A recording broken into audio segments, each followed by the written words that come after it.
Metro અને સિડકો દ્વારા શહેરમાં જે કામગીરી ચાલી રહી છે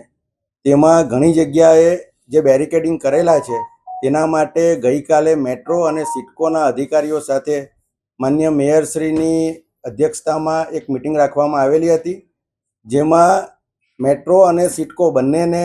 એક સૂચના આપવામાં આવી છે કે આજે દિવસ દરમિયાન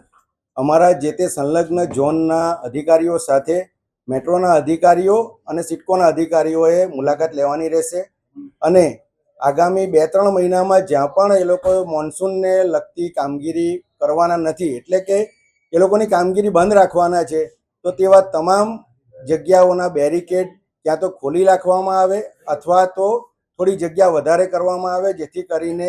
રસ્તા મોટરેબલ થઈ શકે અને વાહન વ્યવહારમાં લોકોને તકલીફ નહીં પડે. આજે સવારથી જ એના માટે અલગ અલગ ઝોનમાં એ લોકોની સંયુક્ત વિઝિટ ચાલુ થઈ ગઈ છે. આ ઉપરાંત કોર્પોરેશનના ઘણા એવા પ્રશ્ન હતા, જેમાં ડ્રેનેજ અને હાઇડ્રોલિકની લાઇન એ લોકોની કામગીરી દરમિયાન કદાચ ડેમેજ થઈ હતી, જેનું કોઈ નિરાકરણ આવતું નહીં હતું, તો તેની પણ આજે સંયુક્ત મિટિંગ એ લોકોની થઈ ગઈ છે અને જે જગ્યાએ આવા ડેમેજ થયા છે તેનું રિપેરિંગ કાં તો એ લોકો તાત્કાલિક કરશે અથવા તો કોર્પોરેશન કરીને એનું રિએમ્બર્સ જે તે જીએમઆરસી અથવા તો સિડકોએ કરી આપવાનું રહેશે, એવું કાલે અમારી જોઈન્ટ મિટિંગમાં નક્કી થયું છે.